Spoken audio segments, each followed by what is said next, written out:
সংস্কৃত শুধু ভাষা নয়, ভারতের জ্ঞানের উৎস। বিশ্ব সংস্কৃত দিবসে এই মহান ভাষার মর্যাদা, বৈজ্ঞানিক ও সাংস্কৃতিক ঐতিহ্যকে আমরা সবাই সম্মান করি।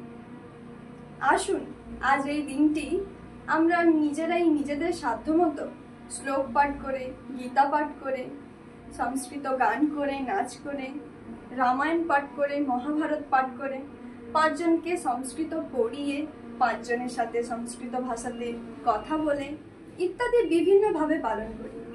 জয়তু সংস্কৃতম, জয়তু ভারতম। সংস্কৃত শুধু ভাষা নয়, ভারতের জ্ঞানের উৎস। বিশ্ব সংস্কৃত দিবসে এই মহান ভাষার মর্যাদা, বৈজ্ঞানিক ও সাংস্কৃতিক ঐতিহ্যকে আমরা সবাই সম্মান করি।